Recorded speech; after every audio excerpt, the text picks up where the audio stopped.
A paz do Senhor, irmãos. Graças a Deus, retornando à nossa escola de discípulos. E hoje nós vamos iniciar uma nova disciplina, né, que é bibliologia. Todos já pegaram a apostila? Os irmãos já pegaram, né? Eu vou pedir para você que, quem já pagou e tudo direitinho, põe seu nome na primeira folha. Lá embaixo tem um lugar para o nome. Coloca o seu nome bonitinho para não dar confusão, tá bom? E vamos dar início aqui. Queremos ganhar um tempo para... Vai ser uma matéria muito gostosa, né? Se alguém quiser fazer algum tipo de pergunta durante o momento que a gente for falando, levanta a mão para a gente dar a oportunidade para perguntar. Amém? Então vamos lá, vamos começar. Vamos fazer uma oração, né? Apresentando este momento. Outra coisa que eu quero lembrar você é que sua apostila, a parte do verso é em branco para você anotar o que você quiser.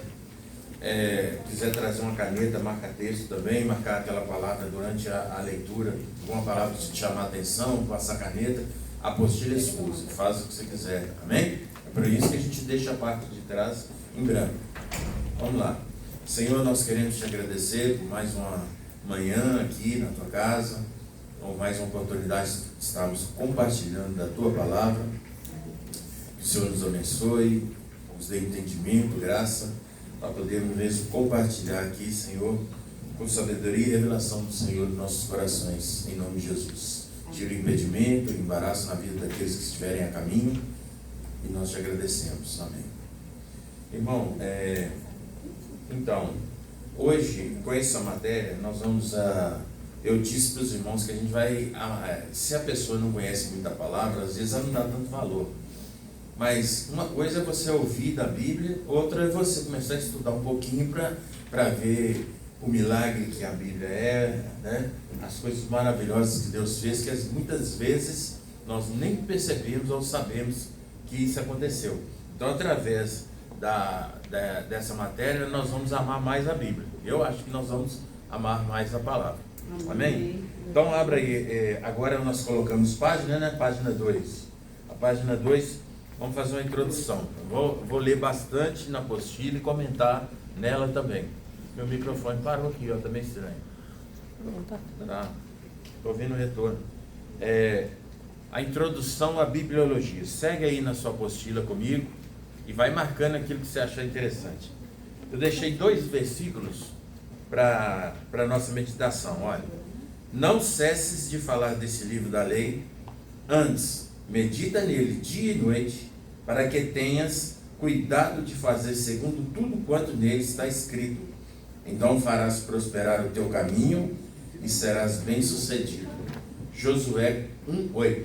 Foi uma instrução que Deus deu para Josué, e a instrução foi: guarda esse livro da lei. Ou seja, a escritura que tinha na época, né? Só o Velho Testamento ali, e nós vamos ver isso também mais para frente. E aí eu coloquei um outro versículo que é no Novo Testamento. Procura apresentar-te a Deus aprovado, como obreiro que não tem de que se envergonhar, que maneja bem a palavra da verdade. Olha, irmão, como é que um encaixa com o outro. No Velho Testamento nós vemos ali o Senhor dando uma instrução para ele não deixar o livro, ou seja, sempre estar lendo a palavra para saber a vontade de Deus.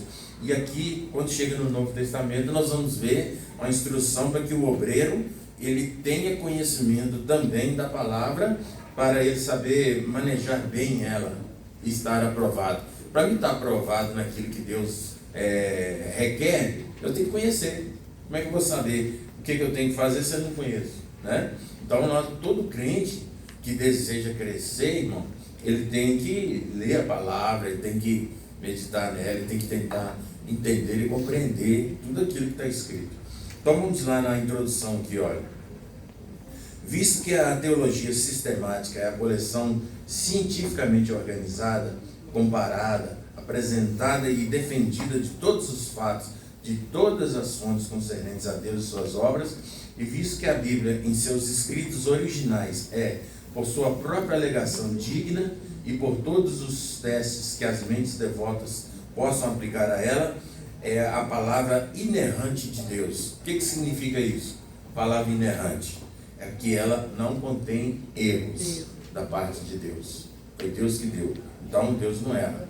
né? Segue-se que para que haja qualquer progresso nessa ciência, o teólogo deve ser um biblicista, aquele que não somente é um erudito na Bíblia, mas também um crente no caráter divino de cada porção do texto da Bíblia. Mais um motivo para conhecer a palavra, né? Primeiramente, o teólogo é designado para sistematizar a verdade contida na Bíblia e vê-la como uma palavra divinamente inspirada que Deus deu ao homem.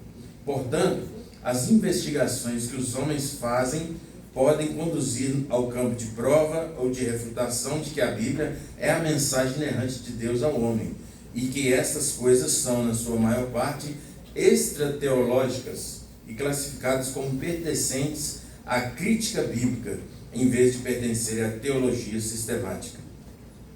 A Bíblia é um livro singular, inspirado por Deus. Escribas, sacerdotes, reis, profetas, poetas, homens das mais diversas culturas, a escreveram num período aproximado de 1500 anos. Foram mais de 40 pessoas a escrever as páginas da Bíblia e notadamente vê-se a mão de Deus na sua unidade. Olha aí, irmão, esse trecho aqui mostra o milagre que é a palavra de Deus. Um período, alguns falam período de 1600 anos. Mais de 40 escritores, em lugares diferentes, em épocas diferentes, escreveram uma palavra, essa palavra bate com a outra. Olha como é que é o milagre, né? Bate com a outra, tem o mesmo parecer, ou seja, o mesmo Espírito, que foi revelado em tempos separados, e hoje foi compilado e está na sua mão aí. Entende? Que a Bíblia é um milagre. Quando a gente começa a estudar sobre a palavra de Deus, nós vamos ver o cuidado de Deus em manter essa palavra original até o dia ela chegar na nossa mão. E essa semana foi triste, porque a gente viu aí provavelmente os irmãos também devem ter visto, né? Apareceu um jornalista lá criticando a Bíblia, falando que a Bíblia, eu não posso nem falar as palavras que ele usou aqui, né? Que não presta, que é bobagem, que isso é brincadeira, e depois ele teve de retratar e está todo envergonhado aí na rede, né? E está repercutindo muito aí. Ele falou que isso é uma besteira, isso aqui é palhaçada, e um monte de coisa. É coisa de gente que não sabe o que está falando, né? Então, só nesse trecho aqui você vê, vários tipos de pessoas. Só para o conhecimento dos irmãos, olha para você ver. Eu vou mostrar aqui. Vou ler para os irmãos os tipos de escritores que a Bíblia teve. Presta atenção.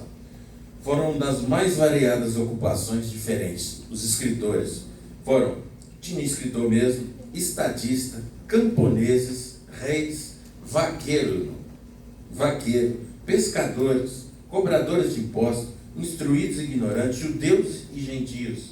Por exemplo, legislador, Moisés, general, Josué, profetas, Samuel, Isaías e outros, reis, Davi e Salomão, músico, Asaf, fez 12 salmos, boiadeiro, quem lembra quem era boiadeiro na Bíblia, que escreveu um livro?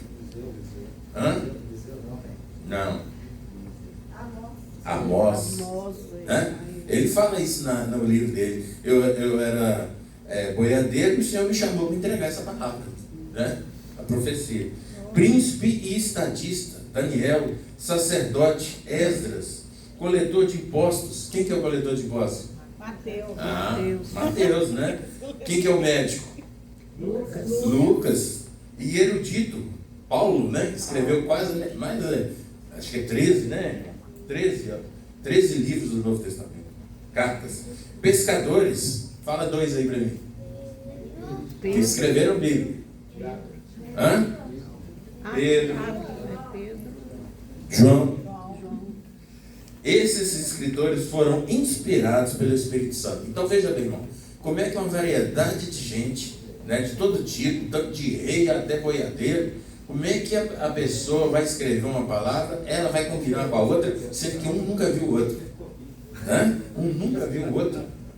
Isso é milagre, isso é prova que foi o Espírito Santo que inspirou. Nós vamos entender isso mais para frente com detalhes, tá? Volta na sua apostila aí.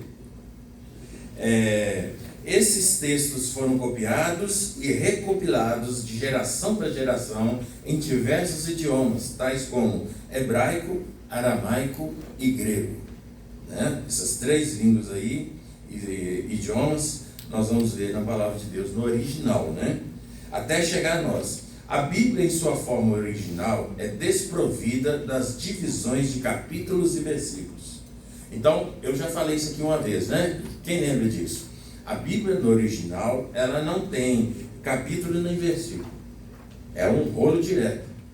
Tanto que em Israel até hoje usa, né? Pega o rolo e você procura uma passagem ali e vai ler aquele trecho ali. Só que para eles não são versículos.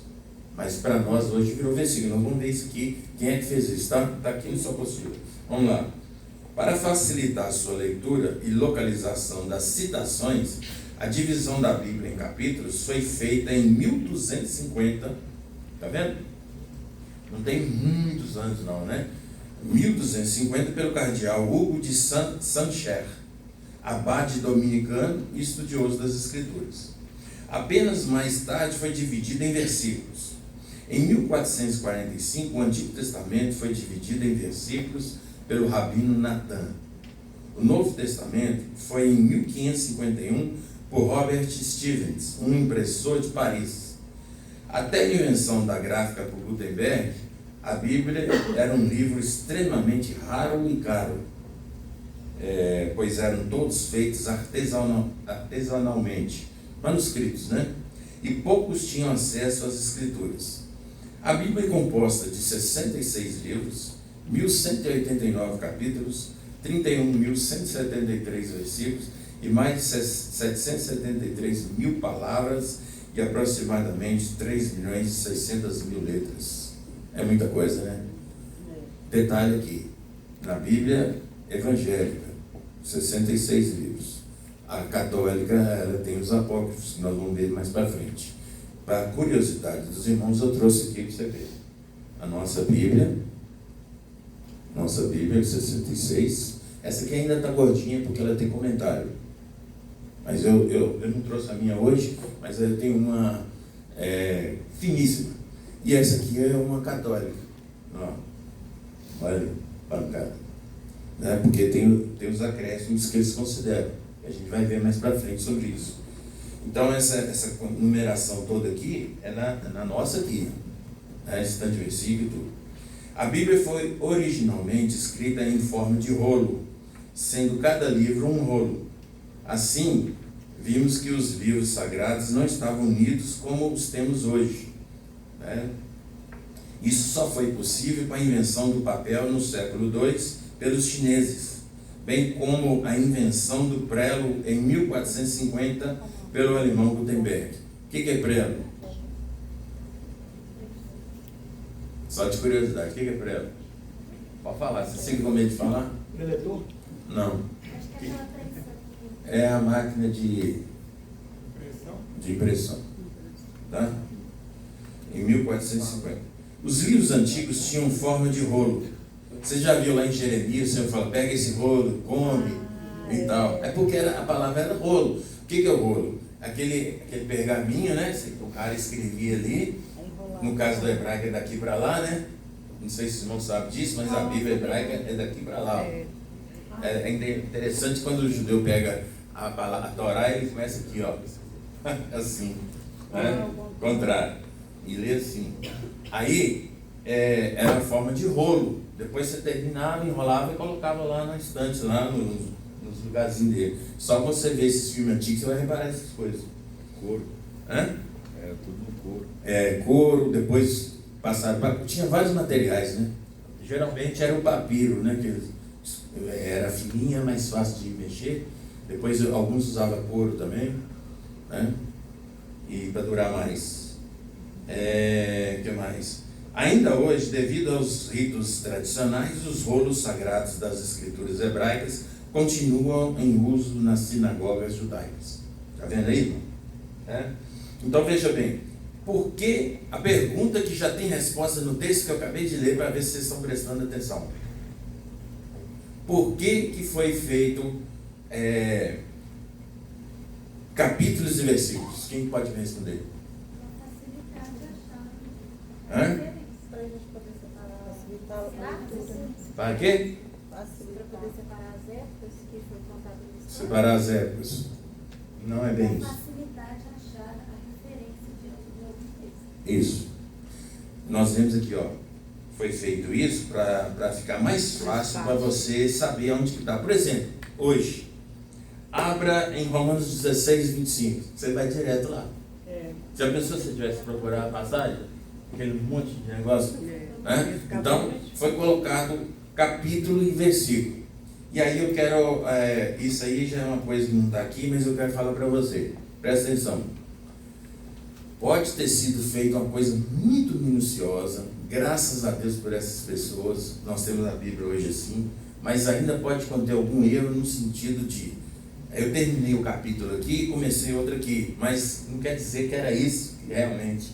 Pode ser que às vezes ainda tinha algumas coisas para baixo, mas nós já temos um capítulo novo. Então nem sempre você tem que achar, o assunto mudou porque é outro capítulo.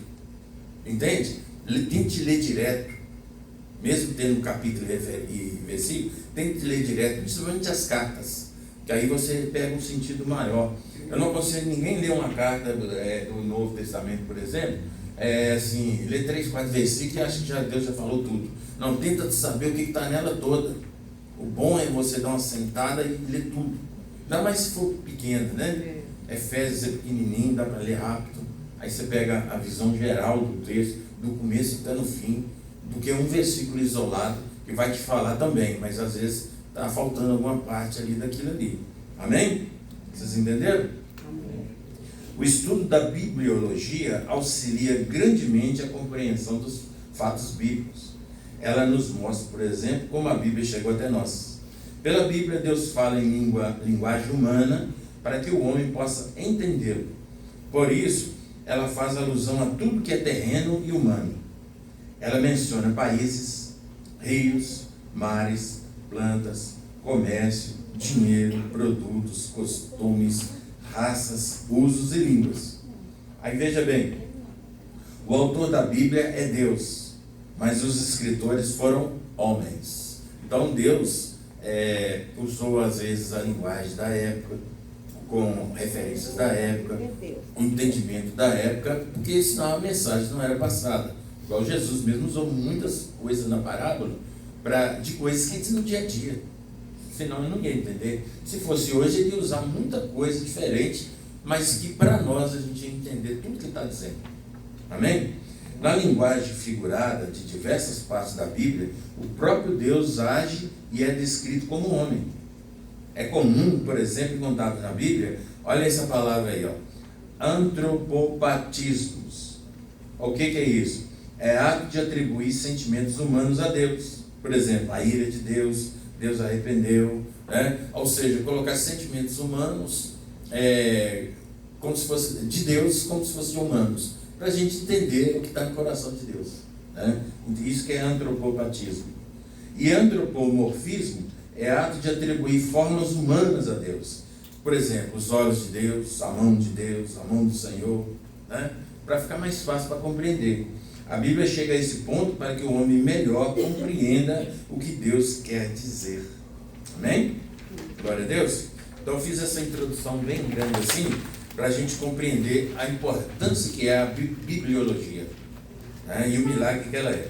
A Bíblia, de uma forma simplificada e bastante objetiva, pode ser considerada a mais primorosa obra literária de toda a história e de todo o mundo. Ela acumula em suas páginas relatos épicos que narram episódios sem precedentes para o seu tempo. Todos reputados como verídicos segundo a fé cristã comum e ainda segundo evidências arqueológicas, documentais e históricas. O que acontece? A Bíblia fala, o homem descobre depois de anos que aquilo é verdade, acha provas pela arqueologia, por documentos históricos, e para mostrar a veracidade da palavra. E ainda falta coisas que eu creio que vai ser descoberta aí, porque Deus permite tudo no tempo dele, né? Igual há pouco tempo falaram que acharam uma roda de uma carruagem egípcia, lá daqueles lados lá do Nilo lá e tal. Aí ele fala, aí, tá vendo? A prova que afundou aqui. Acharam túmulos escritos, pedras, contando partes da Bíblia, escritas por pessoas que, outros povos, né, que estão na Bíblia também, que às vezes falavam que não existe, aí vai de repente acha uma pedra e fala, lá, a prova aí, ó. Né? E, então já acharam cidades bíblicas enterradas, e aí vai mostrando que a palavra de Deus é a verdade. Amém? A palavra de Deus é a verdade. Se tem alguma coisa que a gente não entende, nós temos que buscar, temos que pedir ao Senhor para mostrar, e eu creio que no futuro Deus possa mesmo ainda trazer à luz aí algumas coisas, alguns mistérios que talvez eu não queira que fique sabendo, né? Como, por exemplo, a arca. Onde que a arca está, meu Deus? Todo mundo quer saber onde que essa arca foi parar. Se ela foi destruída, se ela está escondida, né? Tem até documentário sobre isso. Todo mundo procurando a arca. Aonde que eu parei? Esses mesmos episódios. A história dos mesmos episódios. Esses mesmos episódios, eu já li todo? Não. Corroboram para a formação de um maravilhoso emaranhado de normas de conduta, que a Bíblia tem normas de conduta, né? Que atinge o homem diretamente seu caráter, que quem lê a Bíblia vai ter que mudar o caráter e ficar de conforme Deus aprova. Detendo então a capacidade de moldar o comportamento de pessoas, fenômeno jamais observado em qualquer outro volume escrito em qualquer tempo e por qualquer pessoa. É o poder da palavra, porque foi Deus que escreveu. Até hoje a palavra transforma vidas. Amém? É um livro que você lê e aquilo mexe com você. Só a Bíblia tem esse poder, né? Observando-se o emprego de muitas versões da Bíblia entre os cristãos evangélicos, sempre trazendo uma coleção de 66 livros. Veja bem, evangélico, porque só a evangélica tem 66 livros agregados em seu volume. Percebe-se logo que as Sagradas Escrituras separam em dois períodos históricos distintos, dois majestosos blocos cronológicos conhecidos como Antigo Testamento, onde se abrevia AT, e Novo Testamento, NT, sem os quais muito do que se viveu ou se catalogou na história perderia completamente o sentido. Então, irmão, tem isso também. Foi feita a divisão de velho e de novo, foi feito de uma forma assim, que dá para entender, começa com Gênesis, né, e vai trazendo, né, e quando você coloca cronologicamente, muda de posição também. Tem Bíblia, não sei se alguém está com Bíblia cronológica aqui, tá?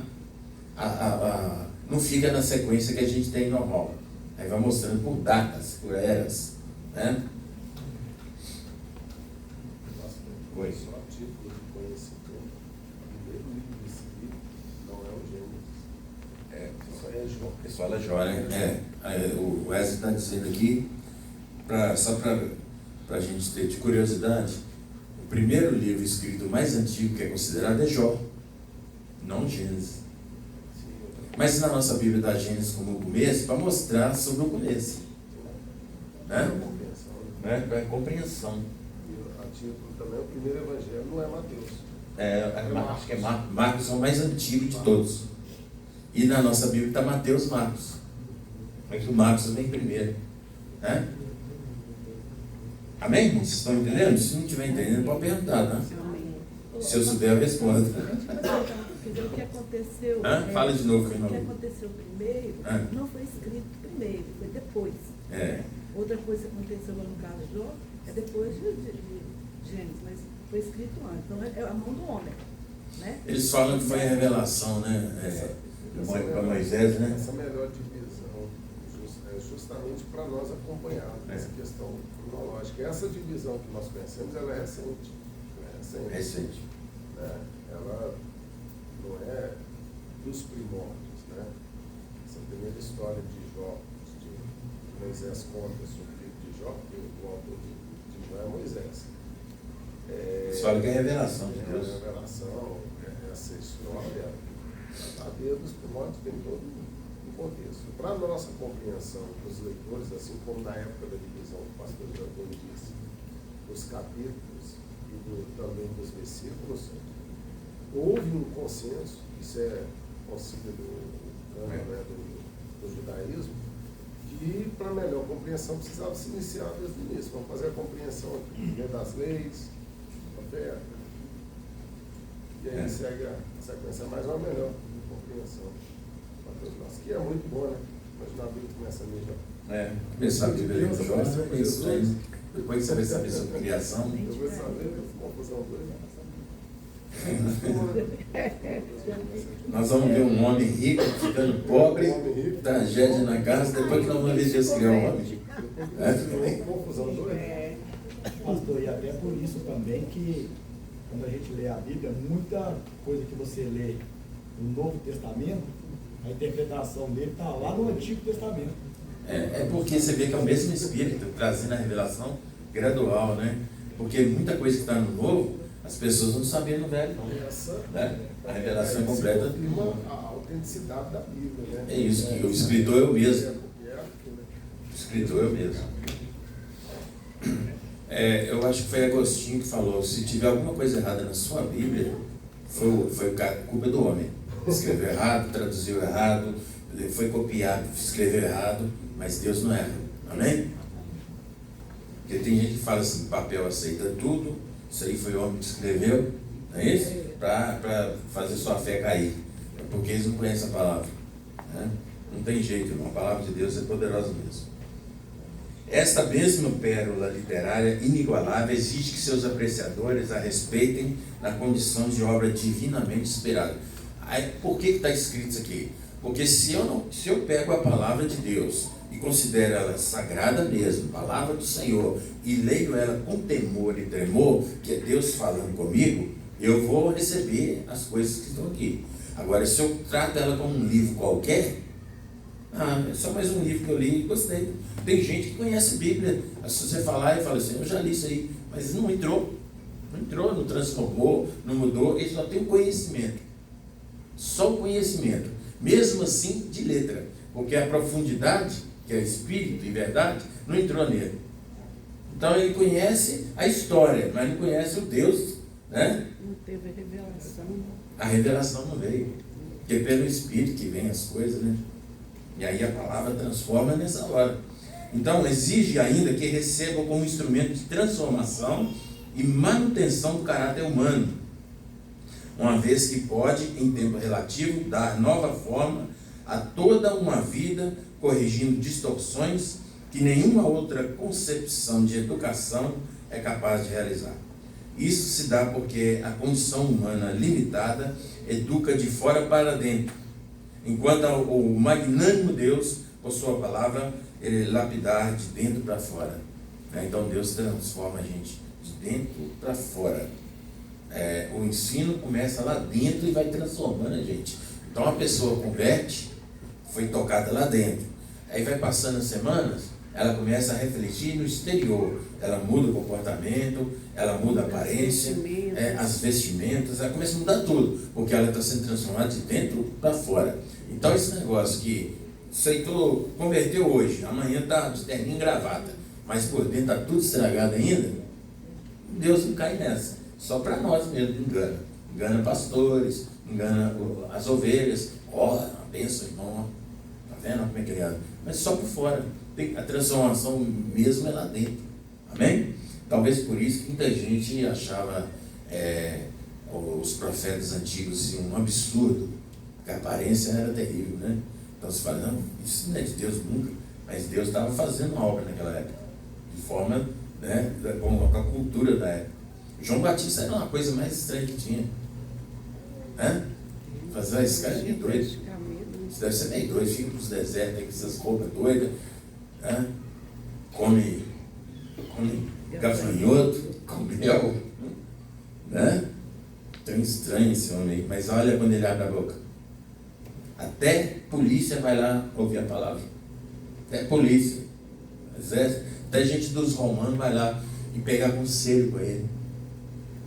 Né? O próprio Jesus, quando veio... O próprio Jesus foi lá, me batiza aqui. no jumentinho, todos o quê? Recriminaram ele. Que estava esperando o quê? Coisas gloriosas, né? Mas o Senhor ele tem a forma de trabalhar. Então vamos lá. Mas não é só isso. É necessário ainda que aqueles que se aproximam do texto bíblico possam reconhecê-lo tanto dentro da simplicidade de seus desígnios, quanto na complexidade de suas parábolas e profecias. Aí é que está, irmão. Parábola e profecia, ela fica meio no enigma. Aí só quem busca é que tem a revelação. Tanto que Jesus falava por parábolas, justamente para ver assim, vamos ver se a pessoa tem sede de aprender. Você entendeu o que eu quis dizer? Não entendi nada. Mas quem entendeu faz o quê? Pergunta. Mestre, o que significa isso? Você teve sede, você teve interesse? Vou te revelar. Quem não ligou para nada só ouviu uma história. Mas o que tinha ali de vida ele não pegou. Né? Tanto que os discípulos depois falavam: Senhor, ensina a gente isso aí, explica isso aí para nós. Aí ele revelava. Igual aquela da semente, né? Aquilo é complicado. Uma cai no chão, outra cai na pedra, outra no espinho. Como é que você explica isso aí para mim? Não entendi nada. Até porque, pastor, essa parábola aí era um contexto atual para Jesus, para o próprio Jesus. Né? Então, assim, para as pessoas compreenderem isso aí. E também para cumprir a profecia, que ele ia falar por parábolas. Foi profetizado isso, ele vai falar por parábolas. Então Jesus cumpriu a palavra. Ele veio para cumprir a palavra. Por que ele foi, já que o irmão citou, por que ele apareceu lá sentado no jumentinho? Por quê? Foi profetizado que o rei entraria no jumentinho. E ele nem precisa enxergar. Que o próprio Cristo estava fazendo o cumprimento da palavra ali, né? Então, irmão, a cegueira faz essas coisas. Então, a pessoa tem Bíblia aberta em casa no Salmo 91, mas não lê nada, não adianta nada, não. É misticismo que vale, não. Chega nas casas aí, a Bíblia está toda encardida no Salmo 91, né? Mas não lê nada. Muito pelo contrário, em certos períodos remotos da história, a leitura bíblica chegou a ser vetada aos leigos e consentida apenas aos ministros católicos romanos, que estabeleciam leis eclesiásticas como bem entendiam, alijando o povo do contato direto com a palavra de Deus. Teve uma época que a Bíblia era muito difícil. Nós falamos que ela era cara demais. Então o acesso era praticamente para líderes religiosos dentro da igreja. Então o povão não tinha condição de ir comprar a Bíblia igual você tem hoje, não. Você chega na livraria, tem várias versões lá. É só dentro da igreja e olha lá. E às vezes estava em latim. E o povo não sabia ler. O povo não sabia latim. Aí tinha que ouvir de lá da frente. Aí só aquilo ali, não entendi nada, mas deve ser de Deus, vamos lá. E aí o que o líder falar, é isso mesmo. E aí começou, se você for estudar a história, você vai ver um monte de invenção, as coisas, você tem que fazer isso, você tem que fazer aquilo, Deus não gosta disso, mas eles nunca liam se era verdade na palavra. Né? E eu não sei latim, a Bíblia ficava às vezes amarrada lá no banco, para quem soubesse ler alguma coisa, né? Que é muito difícil isso acontecer. E aí o povo, uma geração perdida ou bem limitada nas coisas de Deus, porque não tem acesso. Agora, por isso você tem que dar glória a Deus, né? Você tem dentro do seu celular a Bíblia, na versão que você quiser. Você pode comprar do tamanho da grossura, do tamanho de letra que você quiser. Isso é bênção de Deus. Por enquanto, né, irmão? Porque do jeito que as coisas estão andando aí, não custa nada exportar tudo também. Porque o diabo detesta a palavra. Ele sabe que ela transforma. Então, o que ele puder para fazer a palavra ser cortada numa geração, né? Ele sabe que ninguém vai converter se não tiver a palavra. Aí tem essas invenções humanas aí que não resolve nada. Então vamos lá. Com o advento da reforma protestante, proposta por John Huss e Martim Lutero, os protestantes passaram a fazer uso consciente e assíduo do texto bíblico, tornando uma literatura pública. Com a reforma começou a mudar. Aí já começou a traduzir pela língua do povo, né? Foi traduzida a Bíblia para o alemão, aí o povo começou a ler a Bíblia, aí começou a entender o que estava lá, viu coisa que falava que era, que não era, E aí o povo teve a reforma protestante, né? E nisso foi depois as traduções começaram. Aí nós vimos João Ferreira, né, traduziu para o português, nossa Bíblia está no português aí. Quando você, não sei se você já teve curiosidade de olhar nas primeiras folhas da sua Bíblia, né? Tradutor, quem fez, qual versão que você usa? Qual que é a versão que você usa? Fala aí. João Ferreira. Almeida revisado e corrigido. Almeida, revista e corrigida. O que mais? Usando NVI. O que mais? NTLH. King James, ó. Eu também tenho uma dessa. O que mais? Almeida atualizado. Nós temos várias. Revisado e fiel. Revisado e fiel. Vou até mostrar depois aqui, de curiosidade, as iniciais para os irmãos. Só para vocês saberem o que é. Para se ter uma dimensão maior da referida proibição, olha só, eu não pesquisei que época que foi isso não, talvez o Wesley saiba aí, mas olha o que está escrito aqui. Para se ter uma dimensão maior da referida proibição, até mesmo o Brasil teve seu período de cerceamento em relação ao manuseio bíblico, numa época em que as Bíblias eram confiscadas e todos os que a possuíam eram perseguidos. Eu não lembro disso aqui, mas aqui está falando. Oi? Foi ontem eu comecei a assistir um vídeo que no mês das mulheres eu estava falando sobre as principais mulheres que participaram do movimento protestante no Brasil. Sim. E aí elas estavam contando, né, que quando começou a chegar os primeiros missionários, assim, cristãos, protestantes, no caso, que já tinham vindo, né, jesuítas e tudo, que isso lá, tipo assim, no século XIX, que realmente tinha um movimento que acontecia, principalmente impulsionado pela Igreja Católica, né, de desconsiderar essa nova forma que estava chegando. Então as pessoas estavam sendo, aqui no Brasil, né, acontecendo esse estigma, né, tipo, não, não se envolve com eles, não se mistura com eles, e isso começou a crescer muito ao ponto de cercearem mesmo, né, as Bíblias, as reuniões, de forma... Uma certa perseguição, né?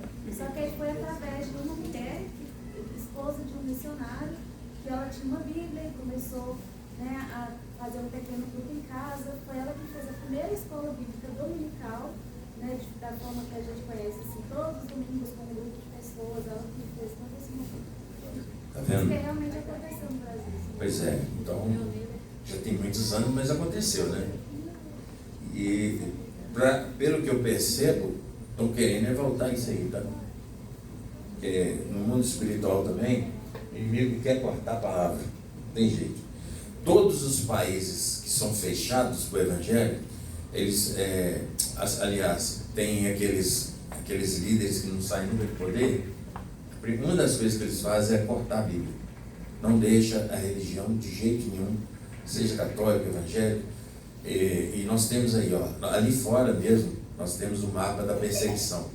Nesses países, dependendo do país, por exemplo, Coreia do Norte, se você for pego com a Bíblia na mão, você vai ser preso e punido. A família também é punida.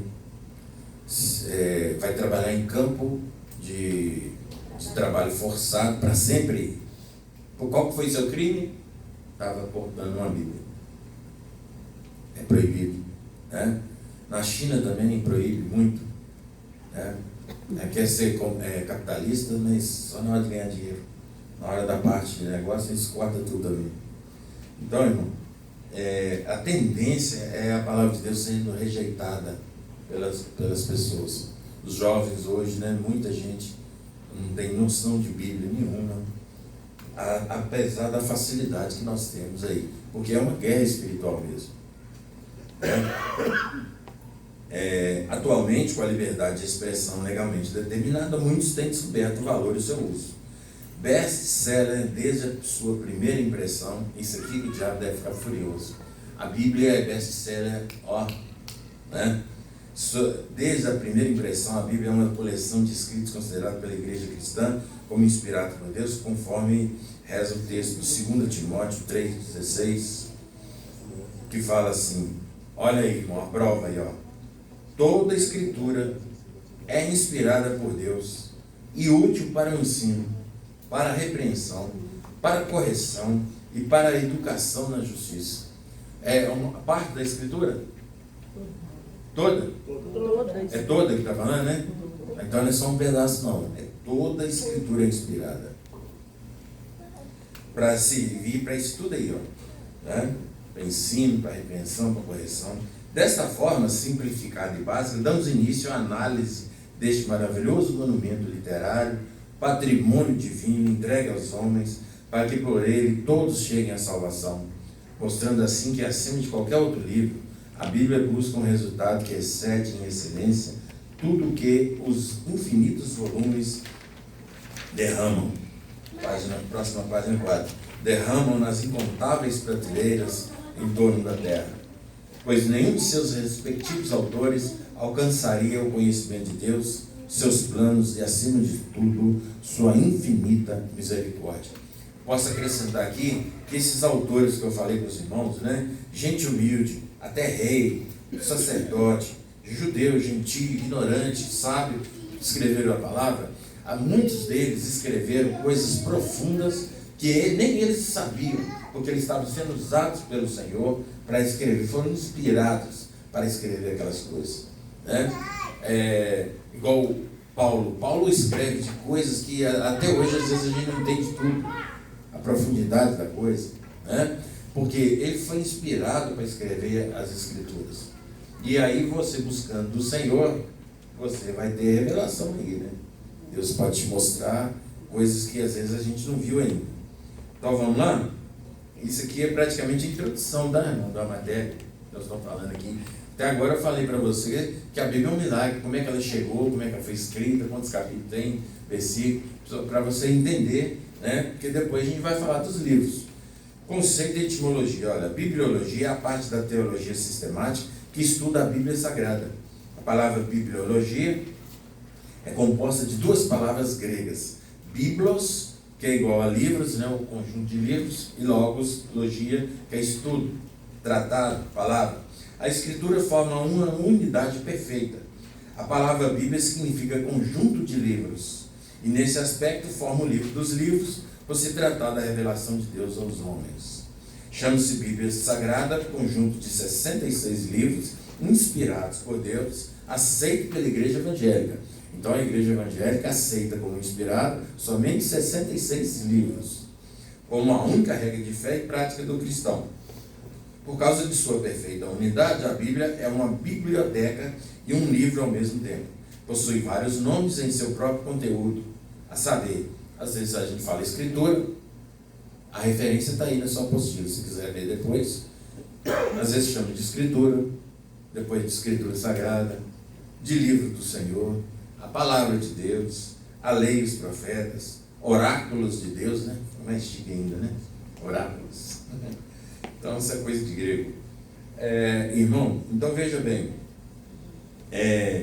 a divisão da Bíblia. A Bíblia Sagrada divide-se em duas grandes partes, Antigo e Novo, e a palavra testamento está relacionada à Bíblia Sagrada, significa pacto ou aliança.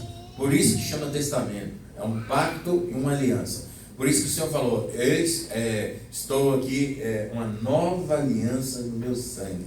Ou seja, o Novo Testamento estava surgindo, através da pessoa de Cristo. Porque quando ele morreu, ressuscitou e foi embora, os discípulos começaram a escrever. Né? Depois de alguns anos, antes era tudo assim, né? Falaram. Depois falaram, vamos escrever. Quem assistiu The Chosen aí, sabe que você vê o Mateus com um caderninho, né? O autor lá deixou bem claro. Mateus escrevia algumas coisas correndo lá no caderninho dele. Por quê? Para mostrar que Mateus depois escreveu, né, o Evangelho de Mateus. Né? Aí, estava-se nascendo o Novo Testamento. Depois vinham as cartas, né? Até chegar no Apocalipse. Amém, irmão? Então Deus trouxe a revelação dele gradual. Os profetas do passado talvez não entendiam nada do que está no Novo. Né? A revelação é parcial. Então Deus não traz tudo de uma vez. E nós hoje temos o privilégio de saber o Novo e refletido no Velho. O cumprimento das coisas que estavam lá acontecendo hoje. Né? Jesus é o cumprimento de tudo. Né? Então eles não entenderam, por isso que o judeu ainda paga preço, porque ele ainda não entendeu que Jesus é o Messias, Né? E eles ficam só com o Velho Testamento até hoje. Oi. O Pentateuco quem escreveu foi Moisés. Mas alguns outros livros, tipo assim, a minha curiosidade é quem escreveu enquanto aquilo acontecia na história. Tipo assim, por exemplo, Ageu, Zacarias, Jonas, não era eles que escreviam, ou era? Porque Pode ser eles, e às vezes tinha aquele. Ele citava, né? A pessoa, o escriba lá, ele tinha um escriba dele, ele ia falando, vai escrevendo. Às vezes, igual Paulo mesmo, né? Paulo tinha alguns irmãos que escreviam para ele. Escrevia para ele. No Novo Testamento, eu acho que isso é mais fácil de compreender. Também era a mesma coisa. Mas no Antigo, eu acho difícil. Aí depois que está pronto, os escribas, eles passam a limpo e vai fazendo cópia. Para não, porque, por exemplo, você lembra que é rolo? O rolo vai, uma hora, fica ruim, né? Aí, está estragando, vamos fazer uma cópia dele. Aí o escriba prepara uma outra folha novinha e escreve tudo daqui e passa para cá. Não tinha máquina de xerox, irmão. Não tinha. Era tão bom se tivesse, só dar um enter. Por exemplo, rapidinho, você vai também, talvez você vai responder. Crônicas, Reis, Samuel, o primeiro e segundo Samuel, praticamente às vezes eles repetem as mesmas histórias. Sim. Algumas vezes. Tem partes repetidas. Aí eu ficava tipo assim, mas por que não escreveu? Quem escreveu? Por que não escreveu, tipo assim, um livro só? Porque Samuel morre no primeiro livro de 1 Samuel, mas aí tem 2 Samuel, mas ele não. Entendeu? Entendi. De onde, quem escrevia e como que isso era definido, assim, para poder fazer? Porque a história era uma só, mas aí na hora que juntou virou 2 livros. Não esqueça que isso é divisão. Nós vamos ver mais para frente que na Bíblia Católica, por exemplo, Crônicas é junto com outros livros, até está na nossa postura aí. Essa divisão de livros, ela é de 1550. 1500 e pouco nós vimos aqui. 1500 e pouco pelo bispo. Agora, se tratando dos autores, você vai pegar um exemplo, por exemplo, Ageu foi o próprio Ageu que escreveu. Joel, o próprio Joel que escreveu. Isaías, quando paparam, por que eles davam a autoria à pessoa? Porque a pessoa central da história que se conta é a pessoa que leva o nome do livro. No caso dos profetas, por mais que tinham, não dá a palavra que eu na memória está muito boa, Você fala o quê? Escriba não é escriba, a palavra não é essa, não é assim. Não vou lembrar agora. Oi? Um auxiliar. Auxiliar. Ele acompanhava ele fazia essas citações. É aquele tipo de biografia não autorizada ou biografia autorizada. Poxa, uma pessoa que acompanhava no caso, principalmente no Antigo Testamento, isso era muito usado. Principalmente quando se levantavam os profetas. No caso de 1 e 2 Samuel, os livros de crônicas que vão contar a história, inclusive a título de conhecimento, o livro de crônicas, a Bíblia fala de um livro dentro do livro de crônicas, que não é tido como divinamente inspirado. O livro de Josué fala de outro livro dentro da Bíblia que... Tem vários lá, se você reparar na hora que você estiver lendo, você vai ver. A Bíblia cita livros que nós não temos. Que nós não temos, dentro da própria Bíblia. Que não são divinamente inspirados, mas são livros que contam históricos, a história dentro da história. O livro de crônicas, na verdade, quando houve essa divisão, essa primeira divisão, deveria-se ter 3 livros. Primeiro, segundo, terceiro crônicas. Só que aí o que eles fizeram? Eles fizeram um ajuntamento. É tipo aquela dúvida que nós tivemos aqui, 1 Coríntios capítulo 3, versículo 14. Umas Bíblias tem, outras não tem, né? Você estava aqui? Tem Bíblia que tem versículo 14, outras só tem 13. 14, e outra Bíblia que só ia até o 13. Eles faziam uma desmembração, e isso foi feito logo pelo cardeal Vitor. Como é o nome do cardeal? Tem que olhar aqui. Está na página 2. E essa divisão foi mais para a melhor compreensão das pessoas. Então, primeiro falando dos crônicas, que vai narrar a história dos reis, tratando dos reis de Israel. Você já deve ter lido, por exemplo, lá na Bíblia, falando assim, porventura a história do rei Ezequias não está no livro isso, das isso aí. dos reis de Israel? Quem já leu isso? Isso não é o livro de Crônicas que a gente conhece, é um outro livro que existe. Porque é contemporâneo. Samuel também tem isso. Tinha também. Tinha outros, por exemplo, agora eu vou bagunçar o negócio tudo. Por exemplo, o livro de Jó, Moisés estava no deserto guiando aquele povo chato. Já falei que os crentes acharam. O livro de Jó. Moisés estava no meio do deserto e aí teve aquela pseudo-revelação, a história de Jó, que foi acompanhada. Enfim, isso deixa mais para frente. Teve a revelação do livro de Jó, antes do Gênesis, calma. Só que, por exemplo, vamos citar Levíticos, vamos citar Deuteronômio, vamos citar Gênesis. Vocês sabiam que já existiam naquele tempo livros que se aproximavam deles? Por exemplo, Código de Hammurabi. Quem aqui já ouviu falar no Código de Hammurabi? Sim. O Código de Hammurabi, há quem diga que o nosso decálogo é tirado do Código de Hammurabi. Incrível isso, né? Né? Tem muita coisa nele que está na Bíblia. Parte do pressuposto de Animalish, Gilgamesh, né, que tanta criação. Porque várias outras religiões, Já às vezes, já, tipo assim, citaram fatos que ocorreram de forma parecida, Sim. mas em um outro De um contexto outro tempo. cultural. Vem a Você já Bíblia. tinha- Por que a Bíblia é divinamente? O pastor falou que algumas vezes aqui. Quem é o autor da Bíblia? Só tem um autor da Bíblia, Deus. Tem vários escritores. São um autor de 40. Ponto. Isso aí não se discute. Um autor, vários escritores. Mas por que a Bíblia, para nós, ela é divinamente inspirada e o Código de Hammurabi não é, ou o conto de Animalish, o Gilgamesh, não é da criação nem do primeiro homem, nem do poderoso homem? Por quê? Porque eles tentavam se aproximar daquilo que era divino naquele tempo. Quando Moisés é divinamente inspirado pelo próprio Deus a relatar o ato da criação, poxa vida, havia ali um consenso daquilo que era a criação. E até engoliu os ritos e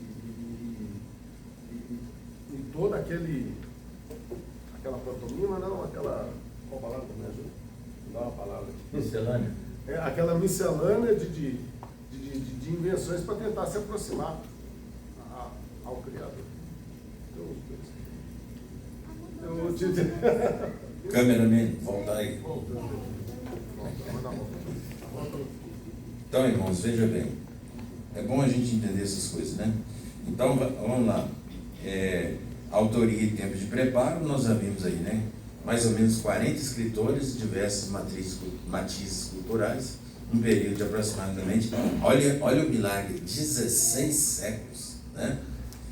O mais antigo escritor da Bíblia foi Moisés e o mais recente, o apóstolo João. João escreveu o quê?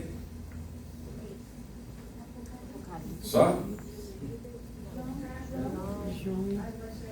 O Evangelho também. E mais o quê? Só 3?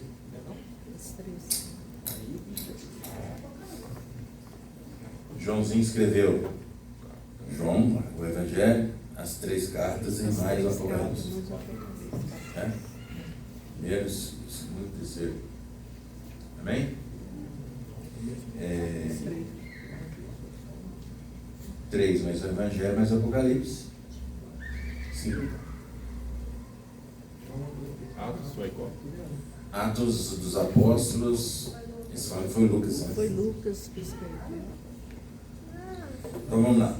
As línguas originais. O Velho Testamento foi escrito em quase sua totalidade em hebraico, a língua dos judeus, exceto pequenos trechos escritos em aramaico, que é mais antiga ainda, a língua comercial da época. O Novo Testamento foi escrito em sua totalidade na língua grega.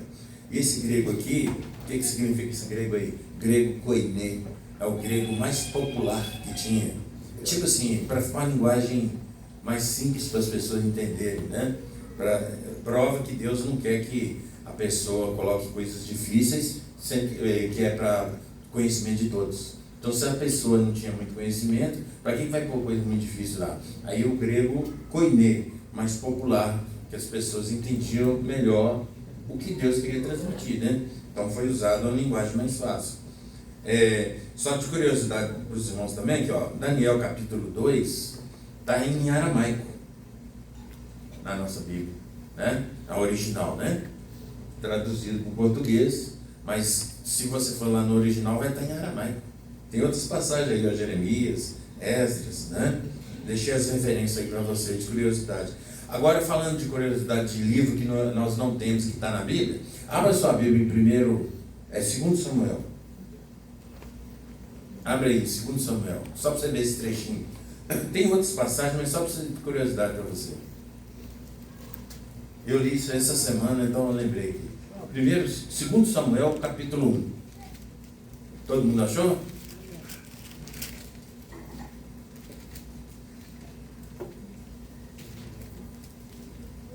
Qual versículo? Vamos ler o 17 e 18. Leia. Prateou Davi a Saul e a Jonatas, seu filho, como esta lamentação, determinando que fosse ensinado aos filhos de Judá o hino ao arco, o qual está escrito no livro dos justos. Pois é, que livro que é esse? Tem outras traduções que falam o quê? Jassé ou Jaxer, né? Jassá. Ou seja, esse livro existia, mas nós não temos isso não. Quer ver, no Novo Testamento também tem. Foi escrita uma carta para Laodiceia. Nós não temos ela. Né? Tem uma carta aí para Laodiceia. Nós não temos ela. E quando você está lendo Crônicas, você vai ver assim, porventura, essa história não está escrita na não sei o que lá dos reis? Então, nós não temos isso, mas eles tinham. Tinha a pessoa que relatava as coisas e guardava. Não entrou como inspiração. Não entrou como inspiração, mas eles existem. Sim, talvez foram perdidos, mas nós eu não sei onde que está não, né? Agora aqui, ó, aqui foi colocado todos aqueles que eles acharam que devia colocar. Só que quando você lê, irmão, nós vamos chegar lá ainda, né? Mas quando você lê, tem coisa que não bate com a Bíblia no todo. E como o Wesley falou que no Teontologia, para uma coisa ser de Deus, ela tem que bater em todos os livros. Porque Deus não vai falar uma coisa em Gênesis e mudar lá em Apocalipse. Né? Então, se uma coisa está aprovada num livro e reprovada em outra, não foi Deus, não. Um deles está errado. Então, quando você pega os apócrifos, você vai ver um monte de coisa que não tem nada a ver. A Cláudia saiu, senão eu pedi para falar aqui agora. Ela leu o Eclesiástico, assim, mais ou menos algo assim, ó. Ainda mais no tempo de hoje, esse versículo ia arrebentar as mulheres. Tem mais valor a ira do homem do que a sabedoria das mulheres. Olha que lindo, que coisa inspirada. Né? Eu vou pedir a Cláudia para achar o versículo. Ó, Arthur, chama a Cláudia aí. Ô, pastor, como é que é o nome do livro? Não, é lógico. Eclesiástico. Está usando como base do outro lugar. Eclesiástico. Qual que é o versículo que você leu do Eclesiástico? A maldade do homem é melhor do que a bondade de qualquer mulher. Tá vendo? Que lindo. Inspirado demais, né? Muito inspirado, né? Mas não por Deus, né? Qualquer maldade. Os livros, nós vamos entrar nesse assunto, mas eles foram tirados porque sempre tem coisa que não bate com a palavra de Deus, ou tem coisas que Deus não aprova em alguns livros nossos. Aí como é que você vai pôr isso como inspiração? Por exemplo, Tobias tem simpatia, tem magia, tem fazer algumas coisas lá, uns tem doido para ser na Harry Potter. Parece Harry Potter, né? Apesar que eu nunca assisti, mas eu sei que tem esse trem. Não assisto esse trem de jeito nenhum. Esse não.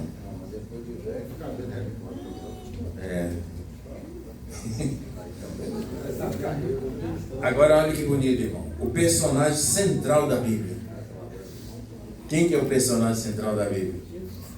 Eu trouxe uma curiosidade para os irmãos grande aí na sua apostila. O Senhor Jesus Cristo é o personagem central da Bíblia. Ele é identificado nos livros das Sagradas Escrituras através dos tipos, das figuras, dos símbolos, das profecias diretas, de sua biografia e dos escritos dos seus apóstolos.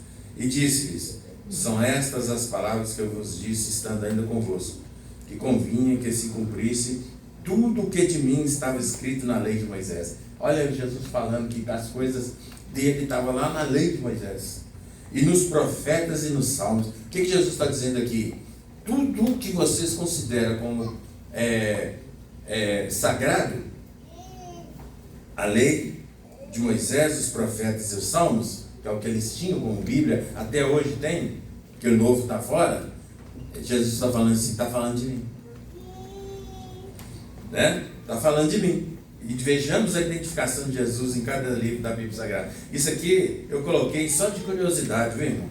Para você ver que Jesus está presente de Gênesis e Apocalipse, só que como figuras, né? Por exemplo, em Gênesis ele é a semente da mulher, não é isso? Não é a promessa? É da semente da mulher. Quem que é a semente da mulher? Jesus. Né? Em Êxodo ele está escrito errado aí, põe um S aí, ó, o cordeiro pascal, né? Da Pacal, é Pascal, o cordeiro pascal, né, que nós vimos aqui domingo, né? Quem que é o cordeiro de Deus? Vocês não querem falar, não? Jesus. Aí nós vamos para Levítico. Levítico fala de sacrifício, fala de tudo, né? Quem que é o sacrifício? O próprio Cristo, né? A rocha ferida, lá em Números, quem que é? Cristo, simbólico, né? Deuteronômio, ele é o grande profeta, e assim vai, irmão. Você pode ver, escolhe um livro aí, vai ver qual que ele é, né? Aí, ó, Gênesis e Apocalipse, né? E em Apocalipse é mais claro ainda, ele é o quê? O Alfa e o Ômega. O Alfa e o Ômega. Ele mesmo fala, né? Nas cartas lá para as igrejas. Como as Escrituras chegaram até nós? A história de como a Bíblia chegou até nós, na forma em que a conhecemos, é longa e fascinante. Começa com os manuscritos originais, ou autógrafos, como são às vezes chamados. Textos originais foram escritos por homens movidos pelo Espírito Santo. Céticos declaram que Moisés não poderia ter escrito a primeira parte da Bíblia, porque a escrita era desconhecida na época, né? Isso é desculpa para desvalorizar a palavra, mas nós sabemos que já havia escrito há muitos anos, até o Wesley acabou de falar, né? Foram achadas coisas, eu não sei se os irmãos já viram falar dos sumérios. Os sumérios eram povos antiguíssimos, né? Os sumérios, e eles eram muito avançados para a época deles. Eles sabiam das estrelas, eles sabiam matemática, eles sabiam fazer cálculos difíceis, eles sabiam, já tinha escrita própria. Era uma civilização muito adiantada, que é um verdadeiro mistério. Se eu fosse tentar falar para vocês aqui por que isso, vai gerar um monte de outras coisas, nós vamos ter que partir para muitas teorias, então é melhor nem falar. Mas se dizem que a história se repete, que já talvez é um mistério antigo de coisas que aconteceram, foram totalmente destruídas e agora nós estamos reconstruindo.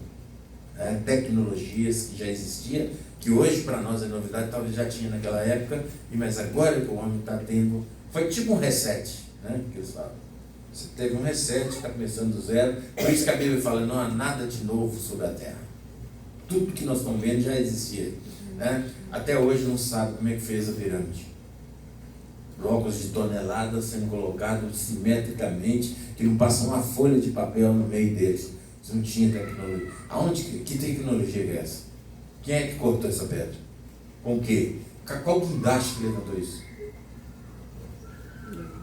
É muito mistério. Eu gosto de ver isso. Eu vejo mesmo esses mistérios, né? E todo mundo leva, os homens levam tudo para extraterrestre. Eles falam tudo que é extraterrestre, né? E desde a época de Eric Von Däniken, né, que eram os deuses astronautas, se ele vendeu, que é uma beleza. Aí tudo que ele explica das coisas que foram descobertas da antiguidade, ele fala assim, não tem condições. Hoje nós não conseguimos fazer uma coisa dessa ainda, com a tecnologia que a gente tem. Como é que esses caras fizeram isso? E é enigma, é mistério mesmo. O Egito antigo, tem muita coisa. livro chamado 12º Planeta. 12º Planeta. Tem o livro Eram os Deuses Astronautas? É uma pergunta. Zacarias City. Né? Tem E tem um documentário na Netflix também, novo, assim, que esqueci o nome agora, mas que ele, cada episódio explica um mistério do mundo. Uhum. Aí tem um dos episódios que fala das pirâmides também. Tipo assim, são curiosidade. Diz que tem pirâmides em várias partes do mundo, todas construídas de forma muito semelhantes, porém ao mesmo tempo assim, assustadoras, porque você não tinha tecnologia. Mas é bem legal. Só que as explicações sempre ficam vagas. Sempre termina no interrogação. Já disseram aí que a pirâmide tem energia, o formato dela tem a ver, por isso que ela é tipo uma antena, que já existia o Wi-Fi lá. Já está dizendo Você acredita nisso? o eixo da Terra. O eixo da Terra. Ela está colocada na mesma posição das estrelas lá em cima. E eu tenho minha teoria. Demônios influenciaram civilizações para ter contato com o povo e fazer alianças. E isso, eles trouxeram conhecimento e tal, revelação, deu tecnologia para eles, essas coisas todas, né? E Pastor, que aí no caso tem a passagem dos Néfilins também, que são os então isso aí é outra complicação, né? Gigantes, né? E tem coisa que a gente não pode negar, né? Por exemplo, não, dinossauro não existiu não. Mas e na hora que está cavando e acha uma canela do tamanho dessa sala?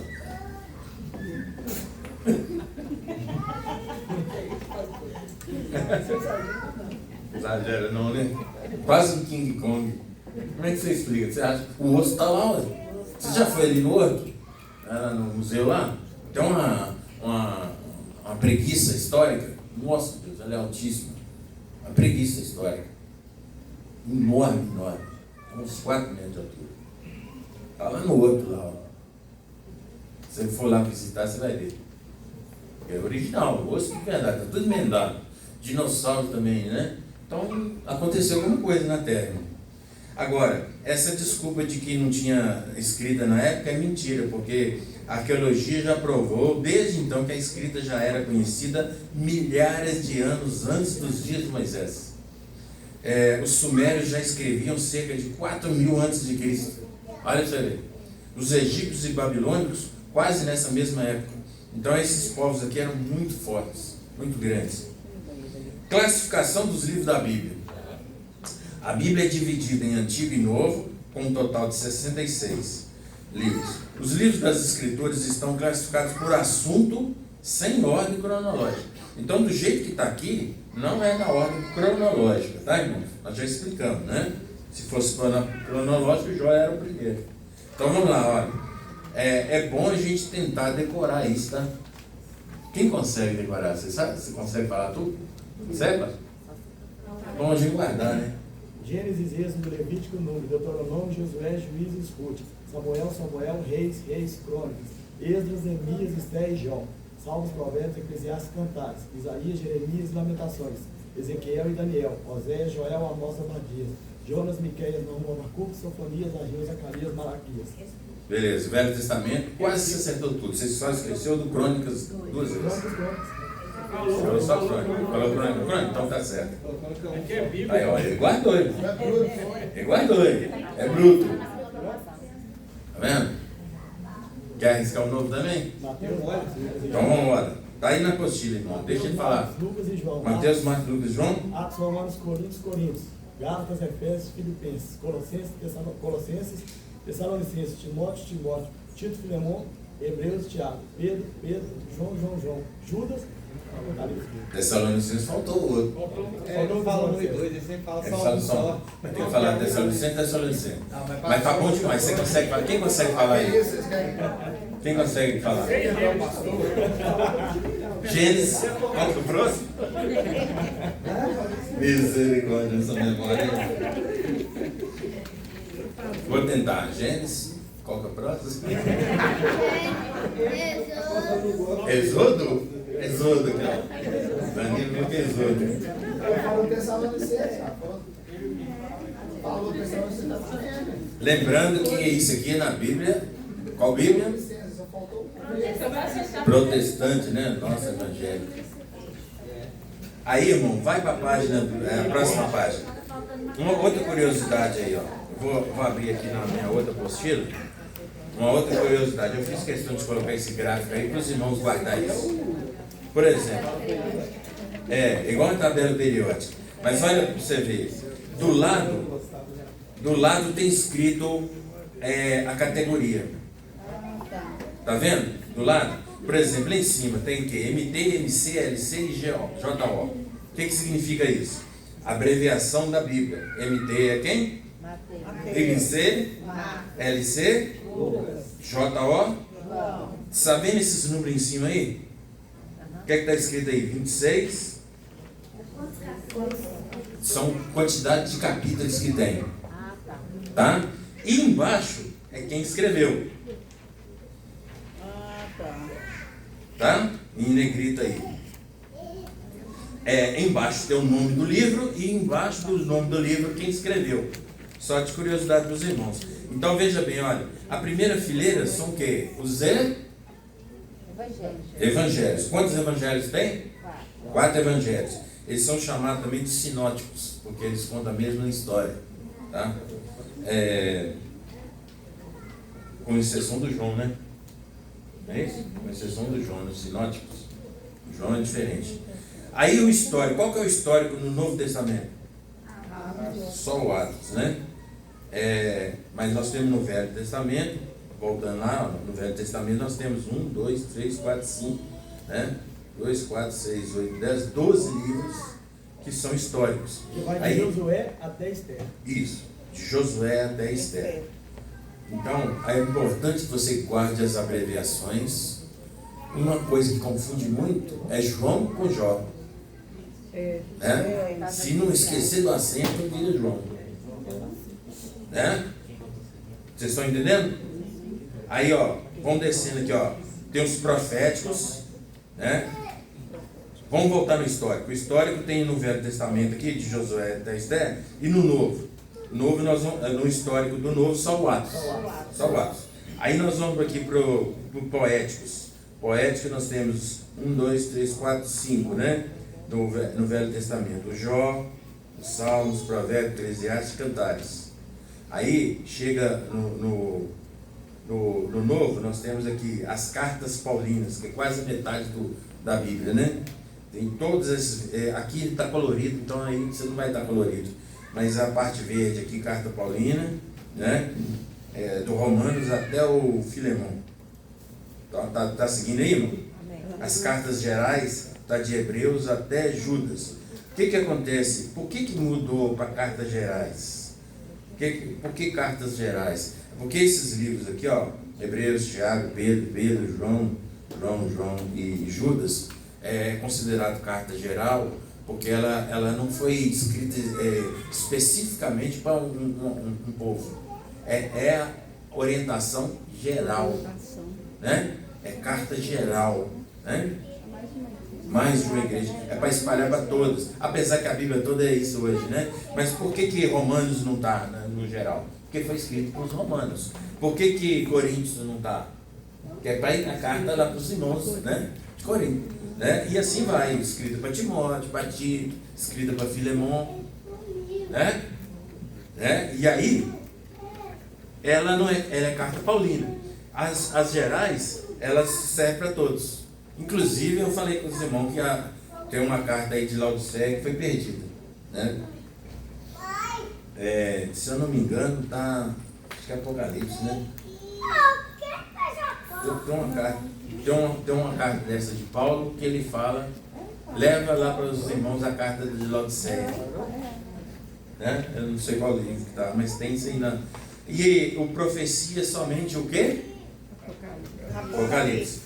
Olha lá também, outra coisa importante a gente entender. Nós temos os profetas maiores e profetas menores.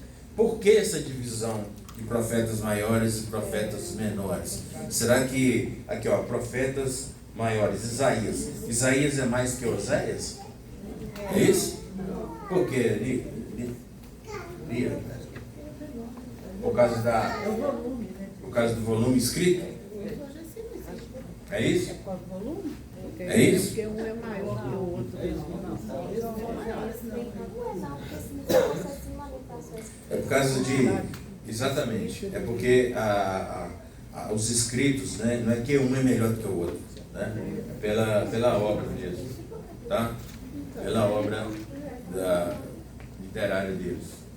Então eles são considerados profetas menores. Pela porque quantidade da obra? a quantidade de volume de escrito. Olha o tanto de capítulo que tem. Presta atenção nos números que tem em cima aí. Olha o Obadias, quantos capítulos tem? Hã? Um só. Mas Lamentações tem só 5 e está nos maiores. Lamentações é uma continuação de Jeremias. É isso que é a explicação. Porque na Bíblia Católica, por exemplo, o Jeremias com Lamentações tem praticamente junto. Vou te explicar por quê. Jeremias, ele profetizou, o povo era ruim. Vou falar de novo. O povo era ruim. Crente a nós, né? Mas, nós podemos falar de nós, né? vamos falar de nós. Era ruim, não obedeceu, foi para o cativeiro, ele sentou e olhou Jerusalém, destruída, e aí nas lamentações. Ele fala assim, profetizei tanto, esse povo não ouviu, aí ó, o que deu? Todo destruído. Aí nasce a lamentação. Praticamente continuação de Jeremias, né? Por isso que lamentação. É a profecia cumprida. Lamentações de De Jeremias. Por isso que ele é chamado de profeta chorão, né, tadinho? Sofreu demais. Tem que chorar mesmo. Eu fico perguntando qual pessoa que tem um chamado de Deus recebe uma palavra dessa e fica animada, né? Ó, eu chamei você desde o ventre, você vai ser meu profeta. E você vai pregar, só que tem um detalhe, gente, ninguém vai te ouvir, ninguém vai converter, mas você vai pregar. Que delícia, né? Ninguém vai te ouvir, mas você vai pregar. Você continua pregando. Mas já tinha o pior, Oséias teve que casar com a prostituta. Oséias. Ser profeta não era fácil, não. Nunca foi fácil ser profeta, de verdade, né? E ela ia embora e ia buscar ela. Aí Deus olhou e falou assim, assim como você está buscando essa mulher, o meu povo é assim. Eles choravam mais porque o povo não ouvia. Na verdade é o seguinte, havia, eu posso dizer, uma simbiose, né, que fala, né, assim, ó, de profeta e Deus. O coração de Deus vinha sobre o profeta e o sentimento que havia no profeta era o mesmo que Deus estava sentindo. Então Deus está triste e o profeta está triste. Deus está chorando, o profeta chora também. Ele lamenta a situação, ele vive o coração de Deus naquela situação. Para ele entregar a palavra conforme está no coração do Senhor também. Porque ele tem condição de Deus o povo está desviado e o profeta está chorando, né? Rindo, quer dizer, rindo, entregando a profecia, rindo. Vai todo mundo pro cativeiro. Não tem lógica. Não tem lógica, né?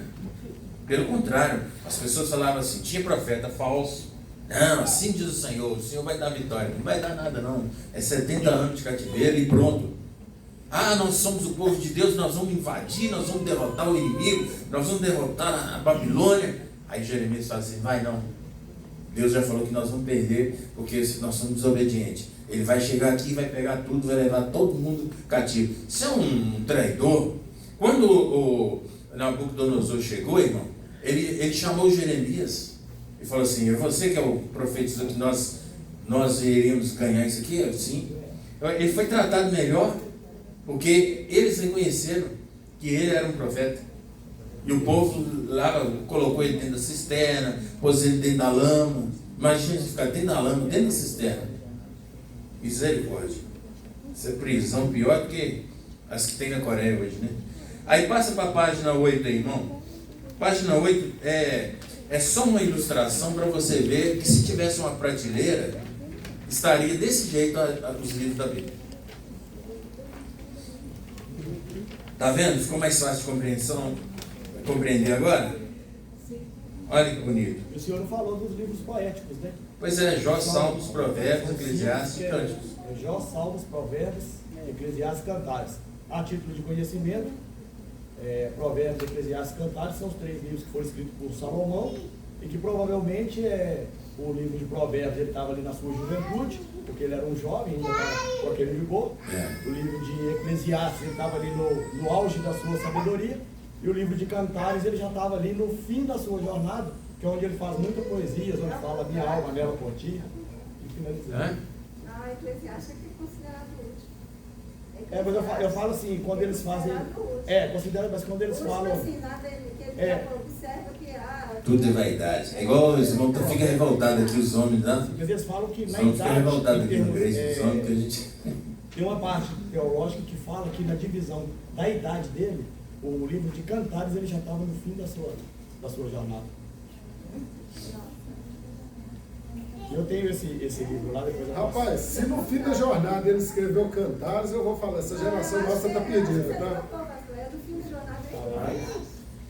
Pode ser. No Eclesiastes ele fala assim, tudo é vaidade, o que importa é seguir a Deus. Aí um dia eu falei isso aqui no Grace, eles dizem, depois que ele aprontou, depois que ele teve 1000 mulheres, agora ele falando que tudo é vaidade. Você falou assim também, teve muita mulher. Agora fala isso. Agora você fala isso, né? Mas na hora que ele estava no Cantares aí, né? Tudo é vaidade. Né? Mas não deixa de ser verdade, né? Porque é a palavra de Deus. Então, cada um Deus usa num período para trazer uma lição para nós. Sofrimento dos profetas, a luta que cada um passou, né? Uns escreveram mais para relatar a história toda, por isso que é histórico, né? Igual Atos. E os profetas trouxeram o coração de Deus para a situação da época, o porquê que foi para o cativeiro, por que Deus estava punindo, o que Deus vai fazer. Inclusive Isaías tem muita coisa que ainda vai acontecer. Ezequiel tem coisas que ainda vão acontecer com Israel. E Daniel nem se fala, né? Deus revelou o Apocalipse para Daniel também. Por incrível que pareça. Tem muita coisa em Daniel que está em Apocalipse. Essa é outra prova que a Bíblia tem só um autor, né? Daniel teve revelação de coisas que está lá no Apocalipse. Tremendo. Tanto que o Senhor falou, isso é coisa para muitos dias, Daniel, não é para o seu tempo não. E está chegando o nosso, né? Agora, já está terminando, nós vamos parar na página 8 aqui. Na próxima domingo a gente continua na 9, né? E vamos falar sobre isso, né? A divisão aí dos livros. Então vocês anotaram aí, né? Algumas coisas interessantes. Vamos falar 1600 anos, né? 16 séculos. Só para terminar aqui, para deixar para os irmãos guardar isso, porque às vezes a gente coloca ali na frente, aí aparece 3 letrinhas, né? Parece um texto e tem 3 letrinhas, aí você fica, o que é isso? Por exemplo, ARC, ARC. Põe um versículo e está escrito assim, ARC. O que é que significa isso? Almeida revisada corrigida. Almeida, revista e corrigida. É a tradução. Aí você vê ACF. ACF. Almeida, corrigida e fiel. ARA. Está na sua Bíblia. Você vê. Coisa que a gente não vai entender, não. Mas é por isso que eu estou dando a curiosidade aqui, você saber o que essa minha Bíblia é ARA. Por que minha Bíblia é ARA? Almeida, revista e atualizada. NAA, essa é nova. NAA. Nova Almeida atualizada. Quem é que falou que tem NVI aí? Eu. O que significa NVI? Nova Versão Internacional. Mais fácil de entender. Mais fácil de entender. NTLH. Quem tem Bíblia NTLH aí? Nova tradução da linguagem de hoje. É a Bíblia na linguagem de hoje, mais fácil de entender. NVT. Nova versão transformadora. Nova Versão Transformadora. Tem a outra também, King James, né? JK, né? King James. E tem a mensagem, né? Que é, só de curiosidade aqui, dessa vez terminando. Tem um versículo aqui, o Salmo 1, versículo 1 e 2. Eu vou ler ele na versão ARC, que é ARC. Eu falo ARC. Almeida, revista e corrigida. Salmo 1, versículo 1 e 2. Bem-aventurado o varão que não anda segundo o conselho dos ímpios, nem se detém no caminho dos pecadores, nem se assenta na roda dos escarnecedores. Antes tem o seu prazer na lei do Senhor, e na sua lei medita de dia e de noite. Amém? Agora, olha a mensagem.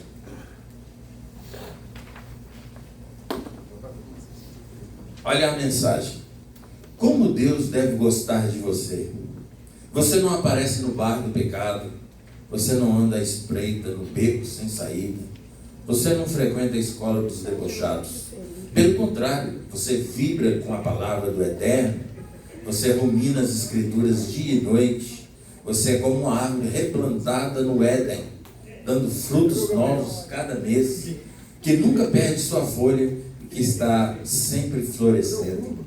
Tá vendo? E qual, no caso, seria mais indicada para a gente estar comprando? São muitas, né? São várias. O pessoal, uns gostam de uma, outros gostam de outra, mas estão falando muito bem na NAA agora, Nova Almeida atualizada. Tem uma outra também, que é a Almeida século XXI.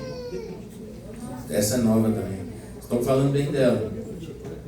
Irmão, e antes da gente sair, eu quero que cada um pegue um papelzinho aí, ó. Você separou, Cláudio? A mensagem é explicativa até mais do que a linguagem de hoje. Mas a mensagem, foi porque o pastor, ele escreveu de uma forma que ele foi meio transliterou. Eu não gosto disso, não. Eu acho lindo. Só que eu ia falar assim, ela vai vir para várias coisas, né? Tipo assim, apologética, não sei o quê. Aí é para estudo. Agora a mensagem não, ele foi escrevendo do jeito que ele foi entendendo, né? Parece que ele escreveu a mensagem para ele.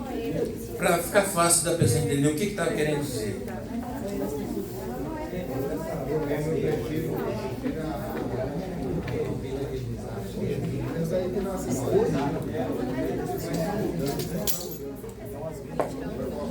As variações são pequenas, irmãos, nessas todas que eu falei, tá? Eu só li a mais variada de todas. Você vê aqui. A diferença. A mensagem é enorme. A mensagem é enorme. É por isso que eu li. Eu não preciso, não. Todo mundo pegou o papelzinho? Não, peguei ainda não. Então passa aí, passa. Eu vou explicar depois. Pode passar eu não. A gente não achou.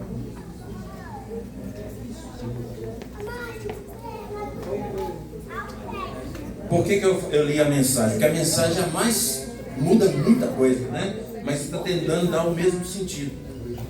Na linguagem de hoje, enquanto está entregando aí, ó, na linguagem de hoje. Felizes são aqueles que não se deixam levar pelos conselhos dos maus, que não seguem o exemplo dos que não querem saber de Deus e que não se ajuntam com os que zombam de tudo que é sagrado. Pelo contrário, o prazer deles está na lei do Senhor, e nessa lei medita de dia e de noite. Essa é a linguagem de hoje. Para quem tem dificuldade com palavra difícil, que algumas traduções usam a palavra difícil, né? E aí pega a linguagem de hoje. Hoje tem no celular fácil, você só ir lá em cima e trocar. Por isso que vai aparecer as 3 letrinhas, né? Ou 4, né? Vai aparecer lá, ó, justamente para você selecionar qual versão você quer ver. Né? Facinho demais. E é um milagre ela estar na nossa mão hoje, viu, irmão? Agora a pergunta de novo. Todo mundo pegou o papelzinho? Não. Ainda não, gente? Tem 100 pessoas aqui?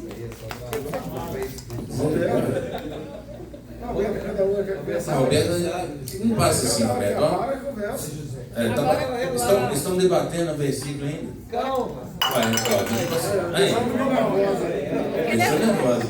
Essa parte eu treinei ela. Treinou, né? Treinei ela. Eu já estou encerrando, irmão. Calma. Vocês chegaram atrasados também? Eles chegaram 9h10. O arroz. E é coisa boa que nós vamos fazer aqui agora. Nós vamos sortear uma Bíblia. Nós vamos sortear essa Bíblia aqui, ó. Essa Bíblia aqui é a CF. Ela tem uns comentários aqui, depois você vai ver de quem. Mas isso é outro detalhe. Bora, pastor, sorteia esse carro logo aí. Ó, Almeida, Corrigido e Fiel. ACF. Todos pegaram papel? Terceira vez. Então vamos lá. Ó, Arroz da menina, pastor. Ô Danilo. É Danilo? Hoje tá Danilo vai tirar. Danilo vai tirar um papel. Você tá com papel também? Deixa o seu aí. É do seu pai? Então tira um aqui. Me dá aqui, me dá aqui, me dá aqui. Vamos ver quem vai levar essa Bíblia. Quem está precisando de Bíblia aí? Eu. Mas quem vai levar é o 19. Na trave, Quem que é 19? Aqui. Vinícius? Vinícius? É o Vinícius? Vinícius levou. Parabéns. Vem cá pra você sair na fila. Aí, ó, bonitona, novinha. Jesus está em vermelho. Bonitona mesmo, letrinha bonita. Deus abençoe. É 19, ó. A prova daqui, ó. 19. Aí, olha aí. Depois a gente acha que sorteio. Agora nós vamos encerrar, amém? Irmão, continua lendo a apostila. E outro detalhe, quem ainda não fez o pagamento, pode fazer o Pix aí. Manda para nós o comprovante. Quem não pegou a apostila, pega depois. E outra coisa, quem não entregou o trabalho de deontologia, tem que entregar para o irmão Wesley ali, viu? Ô pastor, vai sortear a católica. Semana que vem Isso aqui não é minha, não. Viu? Se você não entregar, está sendo tudo anotado. Quem entregou, quem não entregou, quem veio, quem não veio. Depois você não chora, não. Amém? Então vamos agradecer ao Senhor, que você está com pressa de ir embora. Amém? Vamos fazer a oração. Senhor, nós queremos agradecer a Ti por esses momentos, estar compartilhando a Tua palavra. Muito obrigado, Deus, abençoa o Teu povo, continua nos ensinando, nos revelando a Tua palavra. Senhor, que possamos valorizá-la cada dia mais, porque hoje nós vimos que ela é um verdadeiro milagre que está nas nossas mãos do jeito que ela está. Muito obrigado, Pai, pelo Teu zelo, pelo Teu cuidado, por manter essa mensagem desde o início, chegando hoje ao nosso coração, Pai. Eu te agradeço no nome de Jesus. Leva-nos agora debaixo da Tua proteção, da Tua graça. Possamos ter um domingo abençoado. Senhor, ó Deus amado, libere as bênçãos para tudo que vai ser feito hoje à noite aqui no culto. As pessoas que foram convidadas, que o Senhor tire o embaraço na vida delas, que o inimigo não consiga barrar ninguém. Ó Deus amado, que seja tudo para a glória do Teu nome. Nós te agradecemos em nome de Jesus. Amém. Amém. Deus abençoe você, irmão. Não esqueça de colocar nos seus stories lá a propaganda do charco hoje, amém? Coloque nos seus stories, convida.